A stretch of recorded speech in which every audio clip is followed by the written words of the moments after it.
بعد نجاح الفيديو ده بفضل ربنا ودعمكم لينا حقق الفيديو ده اكتر من 1,000,000 مشاهده. قررت ان انا اعمل لكم فيديو جديد هجاوب فيه على كل اسئله عملائنا بخصوص فرد الشعر. يعني اقدر اقول لك ان الفيديو ده هيغنيكي تماما انك تتفرجي على اي فيديو تاني لفرد الشعر. بس قبل ما ابدا معاكي النهارده الفيديو ما تنسوش اللايك والشير، ويلا بينا نبدا الفيديو بالصلاه على النبي عليه افضل الصلاه والسلام. الوكيل كوزماتكس.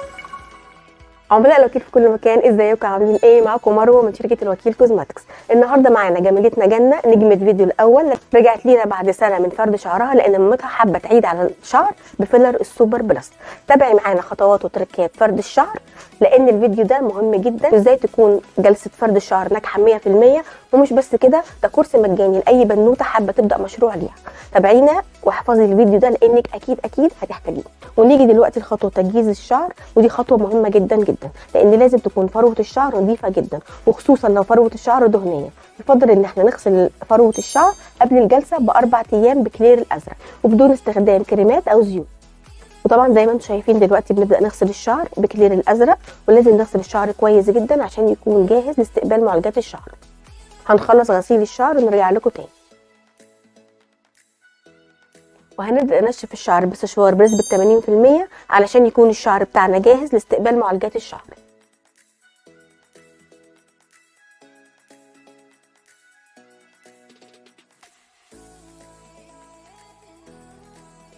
وهنيجي دلوقتي لمرحله تقسيم الشعر. هنبدا نقسم الشعر لو طويل 6 كليبسات ولو قصير 4 كليبسات، ودي حاجه طبعا بترجع لراحه المتخصص. وعايزه اقول لكم ان احنا هنبدا نوزع خصل صغيره بماده فيلر السوبر بلس ان كل العملاء متعودين عليها. وعايزه اقول لكم حاجه مهمه جدا، ان لو كانت الماده عجباكم قراط فالماده بعد التطوير هتعجبكم 24 قراط من ريحه ولمعان وترطيب.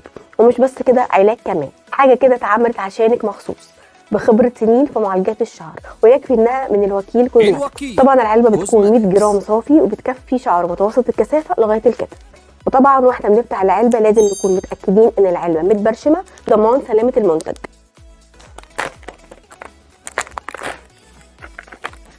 وكمان نتاكد ان هي عليها اللوجو لشركه الوكيل كوزماتكس.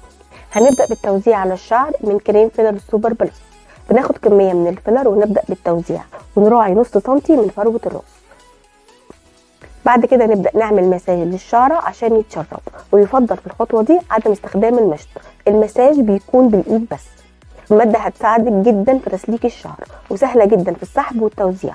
هنكرر الخطوه دي مع باقي الشعر لحد ما نتاكد ان الشعر بالكامل اتشرب الماده، ونسيب الماده على الشعر من ساعه الا ربع لساعه. وطبعا دي بتكون حسب نوع الشعر، اذا كان عادي او مجعد او افريقي. ودلوقتي خلصنا توزيع الماده على الشعر، وهنسيب الماده من ساعه لساعه الا ربع.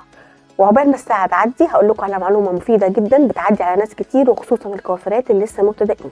هل المكوه بتاعتي تصلح لمعالجات الشعر ولا مكوه للاستخدام العادي المنزلي؟ انا النهارده جبت لكم طريقه سهله هنعرف بيها اذا كانت المكوه تنفع او لا. وزي ما موضح على الشاشه قدامكم، هنجيب ورقه بيضاء وهنضغط على الورقه 3 ضغطات. اول ضغطه بتكون 20 ثانيه، وتاني ضغطه بتكون 40 ثانيه، وتالت ضغطه بتكون دقيقه. لو كان الشكل اللي موضح قدامكم ده هي النتيجه، فالمكوه بتاعتك تصلح لمعالجات الشعر. طب لو ما كانتش تصلح، ما تزعليش نفسك، احنا عندنا عروض كتير لفرد الشعر ومتميزين بيها، بس مش هقولك عليها دلوقتي، هقولك عليها في اخر الفيديو. ورجعنا لكم تاني من بعد ساعه من توزيع الماده على الشعر.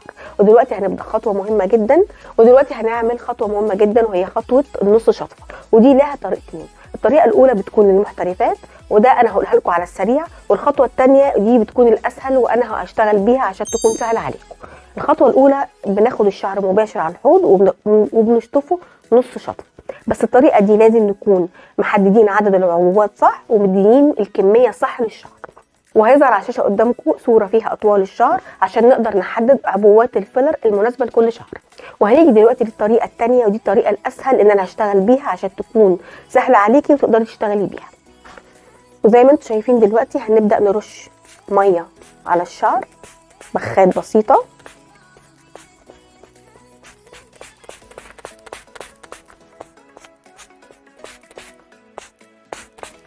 وبعد كده هنبدا نجيب فوطه ونطبطب على الشعر بالراحه خالص علشان نشيل اي زيادات على الشعر. والخطوه دي مهمه جدا علشان تسهل لنا الكبس بعد كده.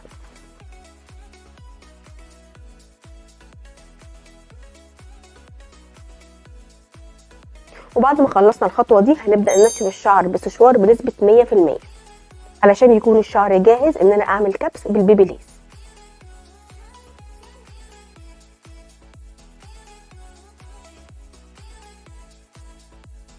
ودلوقتي بعد ما نشفنا الشعر بسشوار بنسبه 100% هنبدا نقسم الشعر لخصر رفيعه عشان نبدا مرحله الكبس. هنبدا نقسم الشعر لخصر رفيعه من غير مش طبعا عشان البنوته ما تتضايقش.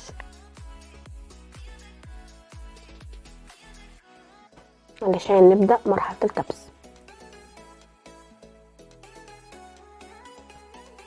وزي ما احنا شايفين دلوقتي هنبدا نقسم الشعر لخصر رفيعه ونبدا نكبس على الشعر كبسات بالراحه وما نشدش الشعرايه.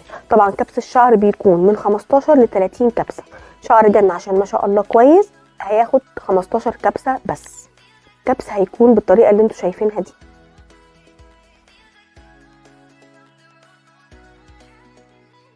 زي ما انتوا شايفين كده خلصنا كبس اول خصله. الخصله سلسه معانا على المكوه ومفيش لا ريحه ولا دخان. وهنكرر الكبس كده على خصل الشعر ونراعي ان احنا نكبس من الظهر لغايه قدام. ونراعي دايما واحنا بنكبس ان احنا ما نشدش الشعر، نكبس بالراحه وهي الماده كده كده بتكون سهله وسلسه معاكي في الكبس.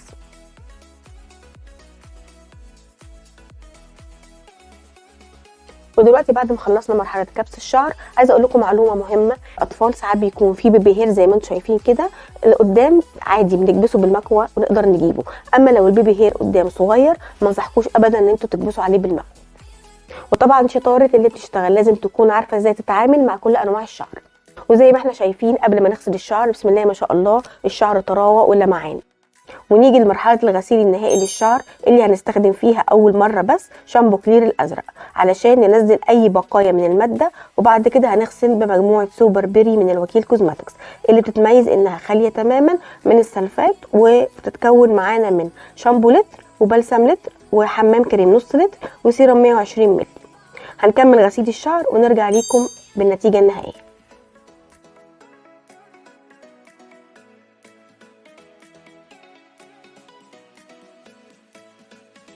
ورجعنا لكم تاني بعد ما خلصنا مرحله الشطف. هننشف الشعر بالسشوار ونرجع لكم تاني عشان تشوفوا النتيجه النهائيه.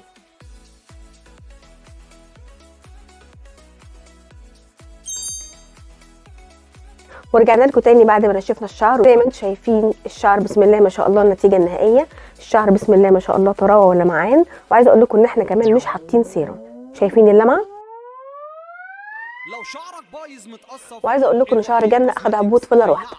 وبكده اقدر اقول لجنة مبروك عليك اللوك الجديد تتهني بيه يا حبيبتي. وعايزين نسمع راي جنة في اللوك الجديد بتاعها. انا مبسوطه قوي يا طنط مروه. بحب اعمل شعري معاكي بفرر سوبر براس. بحب قوي منتجات الوكيل كوزماتكس. ودلوقتي بعد ما شفنا خطوات فرد الشعر اقدر اقول لك ان سر نجاح جلستك بتتلخص في 3 حاجات: الماده اللي انت بتستخدميها ومجموعه العنايه والمتخصصه اللي بتعمل شعرك. وعايزه اقول لكم كمان ان احنا عندنا عروض احنا متميزين بيها بتتكون من عبوات الفيلر ومجموعه العنايه والمتخصصه لغايه باب البيت. ومش بس كده، لو محتاجه المنتجات بس تقدر تطلبيها من على البيج او من خلال امازون هتوصلك لغايه باب البيت والشحن مجاني. وجايه دلوقتي المفاجاه اللي احنا دايما بنعودكم عليها في نهايه كل فيديو. الفيديو هيكون فيه 3 فايزين هيفوزوا معانا ب3 عبوات فيلر لاكتر حد هيعمل شير ولايك كتير للفيديو ده. وفي نهايه الفيديو عايزه اقول لكم ما تنسوش اللايك والشير، واشوفكم دايما في حلقه جديده على خير. الوكيل كوزماتكس.